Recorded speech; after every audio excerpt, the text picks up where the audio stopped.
सभी का तनु क्लासेस 8 को में। तो आज हम लोग इकोनॉमिक्स यानी अर्थशास्त्र का चैप्टर 5 जिसका नाम है सरकारी बजट एवं अर्थव्यवस्था का ऑब्जेक्टिव क्वेश्चन यानी एमसीक्यू सॉल्व करेंगे। इससे पहले हम लोगों ने इस चैप्टर का थ्योरी को कंप्लीटली पढ़ लिया है। जो नहीं पढ़े हैं वो चैनल का प्लेलिस्ट में जाकर के पढ़ सकते हैं, कवर कर सकते हैं। तो इससे बहुत सारे क्वेश्चन आपको बोर्ड एग्जाम में पूछे जाते हैं, चाहे वो ऑब्जेक्टिव क्वेश्चन हो या फिर सब्जेक्टिव क्वेश्चन हो। ठीक है, तो इसमें जितने भी ऑब्जेक्टिव क्वेश्चन बनते हैं सरकारी बजट एवं अर्थव्यवस्था में, तो सारे ऑब्जेक्टिव क्वेश्चन को हम लोग कवर करेंगे। काफी इंपॉर्टेंट क्वेश्चन है और आप लोग सभी क्वेश्चन का आंसर को कमेंट करते हुए चलेंगे। ठीक है, तो चलिए स्टार्ट करते हैं। सबसे फर्स्ट क्वेश्चन आपका स्क्रीन पर क्वेश्चन क्या कर रहा है कि सरकारी बजट में शामिल है। ठीक है, आपके सामने ऑप्शन रखा गया है सरकार की राजस्व प्राप्तियां या फिर सरकार का राजस्व व्यय या फिर सरकार की पूंजीगत प्राप्तियां या फिर ए और बी दोनों। तो ये जो हो जाएंगे आपको बताया गया था सरकार राजस्व बजट में जो होता है वह सरकार की राजस्व प्राप्तियां भी होती है और सरकार की जो होती है राजस्व व्यय भी होता है। तो राइट आंसर क्या हो जाएगा ए और बी दोनों, यानी ऑप्शन डी आपका राइट आंसर होगा फर्स्ट नंबर क्वेश्चन का। अब सेकंड नंबर क्वेश्चन में पूछा गया काफी सिंपल क्वेश्चन है, इसके अंतर्गत ज्यादा टफ क्वेश्चन नहीं है। क्वेश्चन क्या करे कि मुद्रा प्रसार को नियंत्रित करने के लिए किस प्रकार का बजट बनाना चाहिए, यानी मुद्रा प्रसार को नियंत्रित करने के लिए, कंट्रोल करने के लिए किस प्रकार का बजट बनाना चाहिए। बजट तो आप लोग पढ़े हैं, दो प्रकार के मुख्यतः बजट आपको पढ़ाया गया है, संतुलित बजट या फिर घाटे का बजट या फिर अतिरिक्त बजट या फिर इनमें से कोई नहीं। तो ये जो हो जाएगा अतिरिक्त बजट का निर्माण करना होगा, यानी मुद्रा प्रसार को कंट्रोल करने के लिए किस प्रकार का बजट बनाना चाहिए, किस प्रकार का बजट का निर्माण करना चाहिए, अतिरिक्त बजट का निर्माण करना चाहिए। ठीक है, संतुलित बजट में किसी प्रकार का घाटा नहीं होता, किसी प्रकार का लॉस नहीं होता, किसी प्रकार का बेनिफिट नहीं होता है। और घाटे की बजट जो होती है उसमें सरकार को ऋण लेना पड़ता है, दूसरे देशों से उनको कर्ज लेना पड़ता है और वो दूसरा देश क्या करने लगते हैं, फिर अपना मन मर्जी के अनुसार देश के आंतरिक मामले में इंटरनल अफेयर्स में क्या करते हैं, मतलब वो क्या करते हैं हस्तक्षेप करने लगते हैं। तो ये क्या होता है कि घाटे की बजट जो होती है एक तरह से देश की अर्थव्यवस्था के लिए अच्छी नहीं होती है, वो एक तरह से देश की अर्थव्यवस्था के लिए जो होता है सुटेबल नहीं होता है, यानी देश का अर्थव्यवस्था एक तरह से रुक जाता है घाटे की बजट में, क्योंकि घाटे की बजट में जो होता है वो देश को ज्यादा से ज्यादा घाटा सहन करना पड़ता है। तो सेकंड नंबर क्वेश्चन का राइट आंसर क्या हो जाएगा ऑप्शन सी, यानी अतिरिक्त बजट का निर्माण करना होगा मुद्रा प्रसार को नियंत्रित करने के लिए, कंट्रोल करने के लिए। अब थर्ड नंबर क्वेश्चन क्या करा है, काफी सिंपल क्वेश्चन है। क्वेश्चन करा है कि सरकार द्वारा उधार लेना राजस्व का प्राप्ति या फिर पूंजीगत प्राप्ति या फिर राजस्व व्यय या फिर पूंजीगत व्यय। तो सरकार द्वारा जो उधार लिया जाता है उसको कहते हैं पूंजीगत व्यय के अंतर्गत इसको रखा जाता है, यानी सरकार द्वारा जो उधार लेना ये क्या आता है, किसके अंतर्गत आता है, पूंजीगत व्यय के अंतर्गत आता है, यानी कैपिटल एक्सपेंडिचर के अंतर्गत आता है। ऑप्शन डी राइट आंसर हो जाएगा थर्ड नंबर क्वेश्चन का। ठीक है, काफी सिंपल क्वेश्चन है, ज्यादा टफ क्वेश्चन नहीं है। क्वेश्चन नंबर 4 कह रहा है कि वित्त मंत्रालय द्वारा तैयार बजट को सबसे पहले रखा जाता है लोकसभा में, राज्यसभा में, संसद में या फिर मंत्रिपरिषद में। सिंपल सी बात है, वित्त यानी मंत्रालय में जो होता है, लोग वित्त मंत्रालय में जो बजट तैयार किए जाते हैं वो वित्त मंत्री यानी फाइनेंशियल मिनिस्टर कहाँ रखते हैं, उनको लोकसभा में रखते हैं, यानी लोकसभा में उस पर बहस होती है, लोकसभा में सुनवाई होती है। इतना क्षेत्र इसका, इस बजट का इतना परसेंटेज शिक्षा क्षेत्र में, इतना परसेंटेज जो है स्वास्थ्य क्षेत्र में, इतना परसेंटेज सरकारी कृषि क्षेत्र में, यानी वहां बांट दिया जाता है कि आने वाला जो बजट है कितना रुपए किस क्षेत्र में, किस एरिया में, किस सेक्टर में हमको इन्वेस्ट करना है, ये सारा चीज फिक्स किया जाता है। तो ये जो है वित्त मंत्री जो है वित्त मंत्रालय से बजट का एक तरह से लेके आते हैं, बजट का थैला, यानी बजट का मतलब क्या होता है, बजट का मूल रूप क्या होता है, मतलब इसका मूल अर्थ जो क्या होता है वो आपको बताया गया था। यानी 1773 में जो वहां ब्रिटेन का जो संसद में वहां के मंत्री, वित्त मंत्री ने बजट पेश की थी, मतलब जो होता है पूरा एक वर्ष का लेखा जोखा पेश किया था, खर्च और आय को मतलब पेश किया था एक चमड़े का थैला में। ठीक है, तो चमड़े का थैला में उसी तरह से उसी टाइम से क्या बनने लगा, मतलब बजट का इस्तेमाल होने लगा। मतलब चमड़े का थैला का मतलब होता नहीं, बजट का मतलब ही क्या होता है चमड़े का थैला, तो उसी टाइम से बजट के लिए चमड़े का थैला यानी बजट का इस्तेमाल होने लगा। ठीक है, यानी सरकारी आय और व्यय के लिए बजट का इस्तेमाल होने लगा। तो ये क्या हो जाएगा ऑप्शन ए राइट आंसर हो जाएगा। वित्त मंत्रालय द्वारा तैयार बजट को सबसे पहले कहां रखा जाता है, लोकसभा में रखा जाता है। ऑप्शन ए करेक्ट आंसर होगा। पांचवा नंबर क्वेश्चन कह रहा है कि भारत में ₹1 का नोट कौन जारी करता है। ठीक है, भारतीय रिजर्व बैंक यानी आरबीआई क्या है, यानी भारत का केंद्रीय बैंक है। इसकी स्थापना 1 अप्रैल 1935 को हुई थी। इनको क्या कहा जाता है, बैंकों का बैंक भी कहा जाता है। ठीक है, क्योंकि ये क्या करता है कि सभी कॉमर्शियल बैंक का प्रतिनिधित्व करती है, सभी कॉमर्शियल बैंकों को ऋण देती है, मतलब जो होता है लोन प्रोवाइड करता है टाइम पर, समय पर। ठीक है, भारत सरकार का वित्त मंत्रालय द्वारा, स्टेट या बैंक के द्वारा या फिर इनमें से कोई नहीं। तो सिंपल सी बात क्या हो जाएगी, भारत सरकार की जो वित्त मंत्रालय होते हैं उन्हीं का दायित्व तो होता है कि वो 1 रुपये का नोट को जारी करे। यानी 1 रुपये का नोट किसके तरफ से जारी किया जाता है? भारत सरकार का वित्त मंत्रालय की तरफ से जारी किया जाता है। ऑप्शन बी राइट आंसर हो जाएगा 5वां नंबर क्वेश्चन का। ठीक है, अब नेक्स्ट क्वेश्चन की ओर बढ़ेंगे। क्वेश्चन नंबर क्या कह रहा है कि वे राजस्व प्राप्तियां जो कर के अतिरिक्त अन्य स्रोतों से प्राप्त होती है कहलाती है। क्या कहलाती है भाई? कर प्राप्तियां या फिर गैर कर प्राप्तियां या फिर राजस्व प्राप्तियां या फिर पूंजीगत प्राप्तियां। तो ये जो होती है काफी सिंपल क्वेश्चन पूछा गया। क्वेश्चन क्या है कि वे राजस्व प्राप्तियां यानी वे राजस्व प्राप्तियां जो कर के अतिरिक्त, कर कितना? प्रत्यक्ष कर के बारे में बताया गया, अप्रत्यक्ष कर के बारे में बताया, कर के अतिरिक्त अन्य स्रोतों से प्राप्त होती है क्या कहलाती है? देखिए इसको जो कहते हैं जनरल सी बात है गैर कर प्राप्ति यानी गैर कर प्राप्तियां कहते हैं। ऑप्शन बी करेक्ट आंसर होगा 6 नंबर क्वेश्चन का। ठीक है, अब नेक्स्ट क्वेश्चन की ओर बढ़ते हैं। क्वेश्चन क्या कह रहा है कि उस कर को क्या कहा जाता है? उस कर को क्या कहते हैं या फिर क्या कहा जाता है जिसका भार कर चुकाने वाले व्यक्ति पर ही पड़ता है। ठीक है, प्रत्यक्ष कर या फिर अप्रत्यक्ष कर, प्रगतिशील कर या फिर अपने अनुपातिक कर, तो क्या हो जाएंगे? प्रत्यक्ष कर हो जाएंगे। यानी 7th का राइट आंसर क्या हो जाएगा? ऑप्शन ए राइट आंसर होगा। यानी प्रत्यक्ष कर जैसे कि डायरेक्ट इसमें इनकम टैक्स आते हैं, यानी इनकम जो होता है डायरेक्टली जो होता है इसमें प्रत्यक्ष कर के अंतर्गत आते हैं। प्रत्यक्ष कर आदमी पर मतलब डायरेक्ट बैठाया जाता है, किसी कंपनी के मालिक पर, किसी मतलब जो होता है कंपनी का संचालन होता है उससे क्या किया जाता है कि डायरेक्ट प्रत्यक्ष कर ली जाती है। और सरकार भी इसी पर डिपेंड रहता है, यानी सरकार चाहता है कि डायरेक्ट ज्यादा से ज्यादा प्रत्यक्ष कर वसूला जाए, ज्यादा से ज्यादा प्रत्यक्ष कर का जो होता है प्रत्यक्ष कर देने वाले का मतलब संख्या ज्यादा हो। और अप्रत्यक्ष कर तो हम लोग भी पे करते हैं भाई।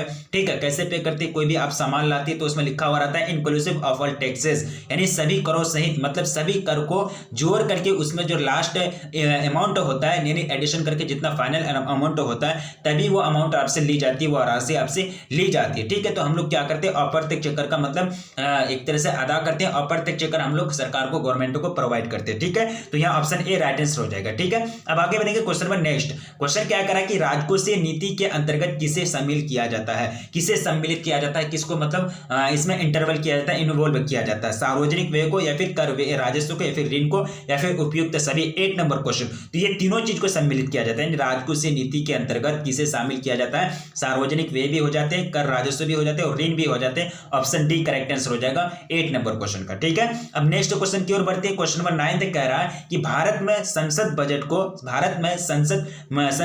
बजट को सामान्य तथा स्वीकृति दे देती है 28 फरवरी तक या फिर 1 मार्च तक या फिर 15 मार्च तक या फिर 31 मार्च तक। तो ये जो देती है, ये जो लगभग 31 मार्च तक देती है, यानी 1 अप्रैल से 31 मार्च होता है वित्तीय वर्ष, जानते हैं 1 अप्रैल से 31 मार्च, तो 31 मार्च तक क्या दे देती है? स्वीकृति दे देती है। तो 9 नंबर क्वेश्चन का क्या हो जाएगा? Right answer option D right answer हो जाएगा। अब नेक्स्ट क्वेश्चन कह रहा है कि निम्न में से कौन अप्रत्यक्ष कर है? प्रत्यक्ष कर के बारे में आपको बताया गया है, अप्रत्यक्ष कर के बारे में भी आपको बताया गया है थ्योरी वाला वीडियो में। अगर आप देखे हैं तो आपको याद होना चाहिए कि अप्रत्यक्ष कर कौन है? उत्पाद कर या फिर बिक्री कर या फिर सीमा कर या फिर उपयुक्त सभी। तो ये जो है उत्पाद कर, बिक्री कर या फिर सीमा कर, तो ये जो है 10 नंबर क्वेश्चन का ये तीनों चीज आपका क्या हो जाएंगे? अप्रत्यक्ष कर का एग्जाम्पल हो जाएंगे। वहां मैंने ये तीनों चीज एग्जाम्पल में लिया था अप्रत्यक्ष कर के एग्जाम्पल के रूप में। ठीक है, उत्पाद कर, बिक्री कर और सीमा शुल्क कर, ये तीनों के तीनों क्या है? अप्रत्यक्ष कर है, यानी इनडायरेक्ट टैक्स। ठीक है, ऑप्शन डी आपका करेक्ट आंसर हो जाएगा 10th नंबर क्वेश्चन का। क्वेश्चन कह रहा है कि बजट में हो सकता है, यानी बजट में हो सकता है आगम घाटा या फिर वित्तीय घाटा या फिर प्रारंभिक घाटा या फिर उपयुक्त सभी। क्या हो सकता है? बजट में सभी हो सकता है। आगम में भी घाटा लग सकता है, वित्तीय भी घाटा लग सकता है, प्रारंभिक घाटा भी लग सकता है। मतलब तीनों के तीनों चीज पॉसिबल है, तीनों के तीनों चीज वो हो सकते हैं। तो ऑप्शन डी इसका भी राइट आंसर हो जाएगा 11th नंबर क्वेश्चन का। अब नेक्स्ट क्वेश्चन की ओर बढ़ेंगे। क्वेश्चन नंबर 12 कह रहा है कि बजट को आधिक्य का बजट कहा जाता है। बजट को आधिक्य का बजट कब कहेंगे भाई? जब अनुमानित प्राप्तियां बराबर हो जाएगी अनुमानित व्यय का, या फिर अनुमानित प्राप्तियां ज्यादा होगी अनुमानित व्यय से, या फिर अनुमानित प्राप्तियां ज्यादा होगी कम होगी अनुमानित व्यय से, या फिर अनुमानित प्राप्तियां जो होगी अनुमानित व्यय के मतलब बराबर होगी, मतलब इसमें कोई डिफरेंस नहीं होगा, कौन क्या कितना ज्यादा होगा नहीं होगा। ठीक है, तो 12वां नंबर क्वेश्चन का बिल्कुल जो राइट आंसर हो जाएगा वो हो जाएगा ऑप्शन सी राइट आंसर होगा। अनुमानित प्राप्तियां यानी अनुमानित, ये अनुमान मतलब प्राप्ति का मतलब क्या होता है? रेवेन्यू यानी पैसा, ये अनुमान जो होता है, ये पैसा जो होता है बड़ा हो जाता है अनुमानित व्यय से, यानी जितना खर्च का अनुमान लगाया गया उससे भी ज्यादा क्या हो जाता है अनुमानित व्यय यानी प्राप्ति हो जाती है, पैसा हो जाता है। तो पैसा ज्यादा होता है तो बजट ज्यादा होगा, बजट क्या होगा अधिक क्या होगा, बजट क्या होगा पॉजिटिव बजट होगा। अब देश मतलब बजट घाटे की नहीं बनेगी, घाटे के बजट का निर्माण नहीं होगा तो देश क्या होगा, देश की अर्थव्यवस्था अच्छी तरह से मजबूत होगी, देश अच्छा तरह से विकास कर पाएगा। तो बजट को आधिक्य का बजट कब कहा जाएगा, जब अनुमानित प्राप्तियां और अनुमानित व्यय रिलेशन क्या हो, इसमें से अनुमानित प्राप्तियां ज्यादा हो और अनुमानित व्यय कम हो। ठीक है, यानी ऑप्शन सी राइट आंसर हो जाएगा 12th नंबर क्वेश्चन का। अब 13 नंबर क्वेश्चन की ओर बढ़ेंगे। क्वेश्चन करा कि बजट के घटक कौन से हैं। क्या करा क्वेश्चन कि बजट के जो घटक है वो कौन से हैं, बजट प्राप्तियां या फिर बजट व्यय या फिर ए और बी दोनों या फिर इनमें से कोई नहीं। तो आपको बताया गया था कि बजट के जो घटक है बजट प्राप्तियां होते हैं और बजट के व्यय होते हैं। बजट के घटक, बजट प्राप्तियां, बजट व्यय, क्या हो जाएगा ऑप्शन सी करेक्ट आंसर हो जाएगा। 13 नंबर क्वेश्चन काफी सिंपल क्वेश्चन है, थ्योरी अगर आप पढ़े हैं तो आपको याद होना चाहिए। प्रत्यक्ष कर है, डायरेक्ट टैक्स की बात की जा रही है, उदाहरण आपको सामने दिया गया है। आयकर या फिर उपहार कर या फिर दोनों या फिर इनमें से कोई नहीं, तो दोनों हो जाएंगे, आयकर भी हो जाएंगे, उपहार कर भी हो जाएंगे। उपहार के रूप में अगर आप किसी को सोना देते हैं, चांदी देते हैं या फिर कोई फैक्ट्री ही दे देते हैं या फिर बड़े बड़े संपत्ति दे देते हैं तो उसमें भी सरकार क्या करती है कि टैक्स लगाती है, उसको भी नहीं छोड़ा जाता। ठीक है, क्यों कि वो भी सरकार के मतलब क्या है एक तरह से डायरेक्टली संसाधन के अंतर्गत आता है। भले ही आप उसका मतलब क्या है मतलब मालिक है, आपके अंडर में है, आपका वो प्राइवेट सेक्टर है, लेकिन सरकार उसमें भी क्या लेगी, टैक्स लेगी, कर लेगी, चाहे आप किसी को ये उपहार दें या फिर नहीं दें। ठीक है, तो आयकर और उपहार कर दोनों सम्मिलित होते हैं प्रत्यक्ष कर के अंतर्गत। ऑप्शन सी करेक्ट आंसर हो जाएगा 14 नंबर क्वेश्चन का। ऐसे भी आय जो सरकार के लिए किसी परिसंपत्ति का सृजन नहीं करती है कहलाती है, क्या कहलाती है उनको, राजस्व व्यय या फिर पूंजीगत व्यय या फिर ए और बी दोनों या फिर इनमें से कोई नहीं। ठीक है डियर, बताइए इनका राइट आंसर क्या होगा। यानी ऐसे आय जो सरकार के लिए किसी भी प्रकार की संपत्ति का सृजन नहीं करती है तो उनको कहलाती है, उनको जो कहते हैं राजस्व व्यय कहते हैं। क्या कहते हैं, राजस्व व्यय कहते हैं। राजस्व व्यय एक ऐसा आय होता है जो सरकार के लिए परिसंपत्ति का सृजन नहीं करती। तो राइट आंसर क्या हो जाएगा, ऑप्शन ए राइट आंसर हो जाएगा। नेक्स्ट क्वेश्चन क्या करा कि शून्य आधारित बजट के प्रतिपादक हैं, यानी शून्य आधारित जो शून्य के बेस्ड पर जो बजट प्रतिपादन किया है इनके प्रतिपादक कौन है। ऑप्शन आपके सामने हिग्स, डाल्टन या फिर फिंडले, सिराज या फिर पीटर पास्चर। ठीक है, पार्चर। ठीक है, आपके सामने काफी चार ऑप्शन रखा गया है तो आपको करेक्ट आंसर चूज करना है। तो ये जो हो जाएंगे पीटर पार्चर हो जाएंगे। क्या हो जाएंगे, पीटर पार्चर शून्य आधारित बजट के प्रतिपादक हैं। ऑप्शन डी करेक्ट आंसर हो जाएगा। ठीक है, नेक्स्ट क्वेश्चन की ओर बढ़ेंगे। डियर, आप लोग को बोला गया है कि आप लोग क्या करेंगे, सभी क्वेश्चन को आंसर को कमेंट करेंगे। क्वेश्चन का आंसर को कमेंट करने से क्या होता है कि कॉन्फिडेंस लेवल हाई होता है, कॉन्फिडेंस लेवल जो होता है वो बिल्डअप होता है और कॉन्फिडेंस बढ़ने से क्या होता है कि कोई भी चीज का आपको कंफ्यूजन नहीं होता। ठीक है, क्योंकि फिर बाद में हम क्या करते हैं कि आप लोगों का कमेंट जो होता है उसको रिव्यू करते हैं, जो आपका क्वेश्चन रहता है उसका आंसर देने की हम कोशिश करते हैं। ठीक है, देखिए 17 नंबर क्वेश्चन में पूछा गया है कि निम्न में से किसे अप्रत्यक्ष कर, क्या कहता है कि अप्रत्यक्ष कर में शामिल करेंगे,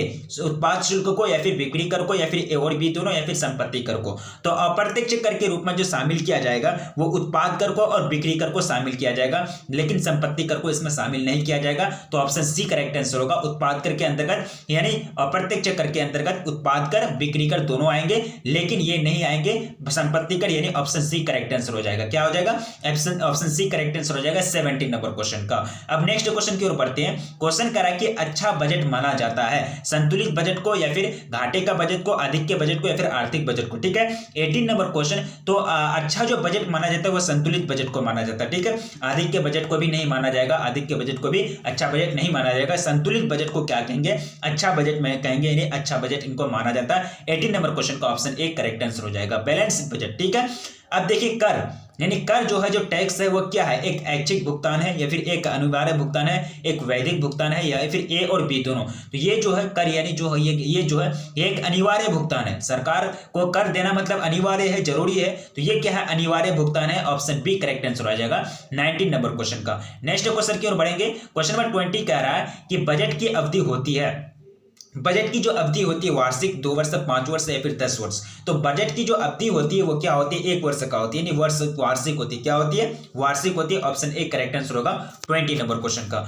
नेक्स्ट क्वेश्चन की ओर बढ़ेंगे। क्वेश्चन नंबर 21 नंबर क्वेश्चन करा है कि निम्न में से कौन अप्रत्यक्ष कर है? आयकर, संपत्ति कर या फिर उत्पादन कर या फिर उपहार कर। अप्रत्यक्ष कर की बात की जा रही है, यानी इनडायरेक्ट टैक्स के बारे में हम लोग जो पढ़े हैं, ठीक है। तो यहाँ जो अप्रत्यक्ष कर हो जाएगा वह उत्पाद कर हो जाएगा। उत्पादन कर, आयकर, संपत्ति कर और उपहार कर के ये सब के यहाँ डायरेक्ट मतलब टैक्स है, डायरेक्टली ये सब मतलब पे किया जाता है। ये सब जो कर होता है डायरेक्टली सरकार को पे किया जाता है। उत्पादन जो कर है ये क्या है? अप्रत्यक्ष कर है, इनडायरेक्ट टैक्स है, ठीक है। यानी ऑप्शन सी करेक्ट आंसर हो जाएगा 21 नंबर क्वेश्चन का। अब बढ़ेंगे क्वेश्चन नंबर 22 की ओर। क्वेश्चन करा कि विकासशील राष्ट्र यानी जो विकास कर रहा है, जैसे जापान विकसित है लेकिन हमारे देश क्या है? विकास कर रहे हैं, तो विकासशील राष्ट्र हो जाएंगे। तो विकासशील राष्ट्रों के लिए कौन सा बजट सबसे उपयुक्त है? ठीक है, घाटे का बजट, अधिक के बजट, संतुलित बजट या फिर बजट का बजट या फिर सभी। तो 22 नंबर क्वेश्चन का जो हो जाएगा वो घाटे का बजट नहीं होगा यहाँ, ठीक है। यहाँ थोड़ा सा पेंडिंग लग रही है, पेंडिंग ये क्वेश्चन को जाने देते हैं। यहाँ जो होगा आपके संतुलित बजट होंगे, यानी विकासशील राष्ट्रों के लिए कौन सा बजट सबसे उपयुक्त है, यहाँ आपको ये क्वेश्चन पेंडिंग में जाता है, ठीक है। अगर आप लोग को पता हो तो बताइएगा, हमको इसमें कंफ्यूजन हो रहा है जिसके कारण हम इसको ये क्वेश्चन को पेंडिंग में करते हैं। 22 नंबर क्वेश्चन यानी सरकारी बजट एवं अर्थव्यवस्था का ऑब्जेक्टिव क्वेश्चन में। अब देखिए क्वेश्चन नंबर 23 करा कि राजकोष से घाटा होता है। राजकोष से घाटा जो होता है ये फॉर्मूला आप लोग को बताया गया था। तो राजकोष से जो घाटा होता है, प्राथमिक घाटा घटा देंगे उसमें ब्याज भुगतान को, तो क्या होता है? ये राजकोष से घाटा होता है। ऑप्शन ए करेक्ट आंसर हो जाएगा। नेक्स्ट क्वेश्चन की ओर बढ़ते हैं। बजट है, बजट के बारे में हम लोग पूरा तरह से पढ़ लिए, लेकिन ये पता नहीं कि बजट जो होता है वो क्या होता है। ऑप्शन आपके सामने दिया गया, जो आपको सुटेबल लगे वो आप करेक्ट आंसर चूज कीजिए। क्या करा क्वेश्चन सबसे पहला ऑप्शन में कि सरकार के आय और व्यय का ब्यौरा होता है, यानी विवरण होता है। सरकार की आर्थिक नीतियों का दस्तावेज होता है। सरकार के नए कार्यक्रमों का विवरण होता है, या फिर सभी। 24 नंबर क्वेश्चन, तो ये सभी यानी तीनों के तीनों, यानी सरकार के आय और व्यय का क्या होता है? विवरण होता है बजट। सरकार की आर्थिक नीतियों का दस्तावेज होता है। सरकार के नए कार्यक्रमों का यानी प्रोग्राम्स का क्या होता है? विवरण होता है, उसका डेटा होता है। उपयुक्त सभी क्या हो जाएंगे? All of this right answer हो जाएंगे। ऑप्शन डी मेरा करेक्ट आंसर होगा, ठीक है। अब नेक्स्ट क्वेश्चन की ओर बढ़ते हैं। Question number 25। क्वेश्चन क्या करा कि कर है, कर क्या यानी कर है एक ऐच्छिक भुगतान या फिर एक अनिवार्य भुगतान या फिर एक वैधानिक भुगतान या फिर ए और बी दोनों। 25 नंबर क्वेश्चन,